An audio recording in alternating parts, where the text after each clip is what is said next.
சேலம் பட்டைக்கோவில் என்று அழைக்கப்படும் 160 வருடத்திற்கு மேல் பழமை வாய்ந்த பிரசித்தி பெற்ற ஸ்ரீதேவி பூதேவி சமேத ஸ்ரீ பிரசன்ன வரதராஜ பெருமாள் தேவஸ்தானத்தில் புனரமைப்பு பணிகள் நிறைவு பெற்றதைத் தொடர்ந்து மகா கும்பாபிஷேக விழா வெகு விமர்சையாக நடைபெற்றது. புதிதாக ஸ்ரீ தன்வந்திரி பகவான் சன்னதி பிரதிஷ்டையும் நடைபெற்றது. இதனை முன்னிட்டு ஆலய வளாகம் முழுவதும் வண்ண மின் விளக்குகளால் அலங்கரிக்கப்பட்டு கோபுரத்தில் சுதை சிற்ப வடிவில் தசவதார பெருமாள் திருவுருவங்களை தத்ரூபமாக வடிவமைத்திருந்தனர். ஆலய வளாகத்தில் மூலஸ்தானம் எதிரே யாகசாலை அமைக்கப்பட்டு யாகசாலைக்கு வாழைமர தோரணங்கள் மாவிலை தோரணங்கள் கட்டி சிறப்பாக அலங்கரித்ததும் கும்ப கலசங்கள் பிரதிஷ்டை செய்யப்பட்டு ஹோம குண்டத்தில் யாகம் வளர்க்கப்பட்டது. யாகத்தில் 108 வகையான மூலிகை பொருட்கள் சமர்ப்பிக்கப்பட்டதும்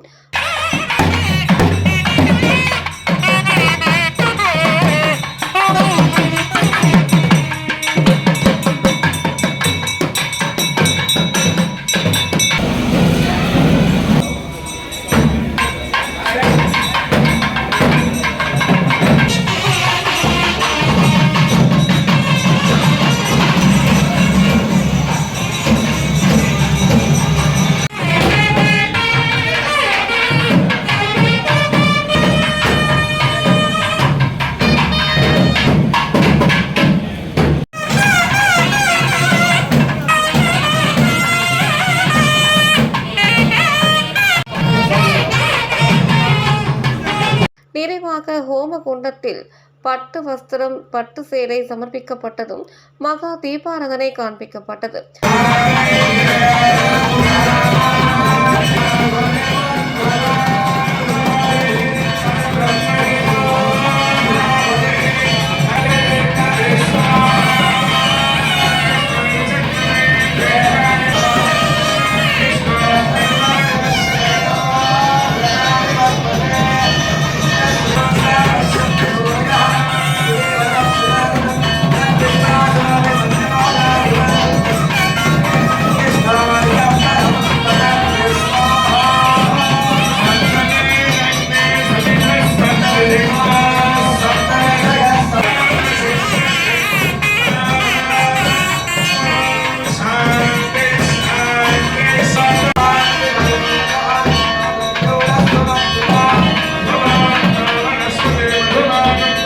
மகளிர்கள் வெளியுந்த பொருட்கள் அணிந்து கொண்டு வருவது கண்டுகொள்ள முடியாத சூழ்நிலை ஏற்படுகிறது. எனவே தயவு கூர்ந்து தாய்மார்கள். பின்னர் கும்ப கலசங்களை தலைமையில் சுமந்து கொண்டு ஆலயத்தின் அர்ச்சகர்கள் ஆலயத்தில் விமான கோபுர கலசத்தின் உச்சியை அடைந்தனர். பிறகு கலசத்தில் உள்ள புனித நீரால் மகா சம்ரோஷனை வேத ஆகம ஸ்ரீ பாஞ்சராத்த ராகம் ரத்தன கேசரி காஞ்சிபுரம் ஸ்ரீஹூவே பத்ரி நாராயண தாஸ் தாதாசாரியார் மாதவ பட்டர் தலைமையில் ஸ்ரீ வைணவ வாசாரியார்களை கொண்டு நடைபெற்றது.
கலசத்திற்கு மஞ்சள், சந்தனம், குங்குமம் பொட்டு வைத்து மகா தீபாராதனை காண்பிக்கப்பட்டது.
ஆலயத்தில் அமைந்துள்ள வரதராஜ பெருமாள், பெருந்தேவி தாயார், லட்சுமி, ஹயங்கிரீவர், ஆழ்வார் உள்ளிட்ட பரிவார தெய்வங்களின் விமான கோபுர கலசத்திற்கும் ராஜ கோபுரத்திற்கும் மகா கும்பாபிஷேகம் நடைபெற்றது.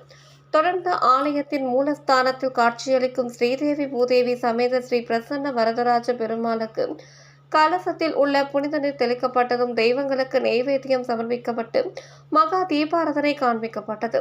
இதேபோல் தனி சன்னதி பெற்று வரும் ஸ்ரீ பெருந்தேவி தாயார், லட்சுமி, ஐயங்கிரீவர், ஆண்டாள், ஆஞ்சநேயர் உள்ளிட்ட தெய்வங்களின் மூலஸ்தானத்திற்கு மகா கும்பாபிஷேகம் நடைபெற்றது.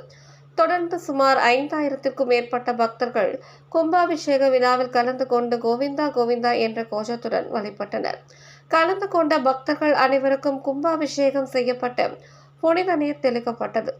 பக்தர்கள் தொடர்ந்து நீண்ட வரிசையில் காத்திருந்து ஸ்ரீ பிரசன்ன வரதராஜ பெருமாளையும், பெருந்தேவி தாயார், ஆண்டாள், ஆஞ்சநேயர், கருடாழ்வார், சக்கரத்தாழ்வார், லட்சுமி, ஹயங்கிரீவர், நரசிம்மர், தன்வந்திரி பகவான் உள்ளிட்ட பல்வேறு விதமான தெய்வங்களை தரிசனம் செய்தனர். மாலை ஸ்ரீதேவி பூதேவி சமேத ஸ்ரீ பிரசன்ன வரதராஜ பெருமாள் திருக்கல்யாண உற்சவம் நடைபெற்றது.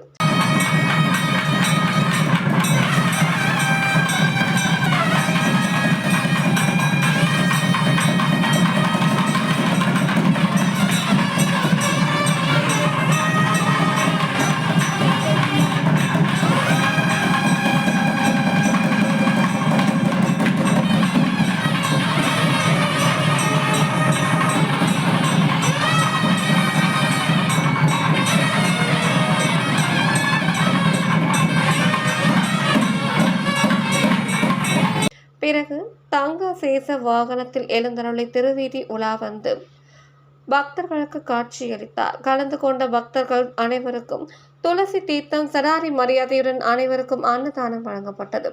கும்பாபிஷேக விழா ஏற்பாடுகளை சம்ரோஷனை மற்றும் தேவஸ்தான கமிட்டியார்கள் சிறப்பாக செய்திருந்தனர்.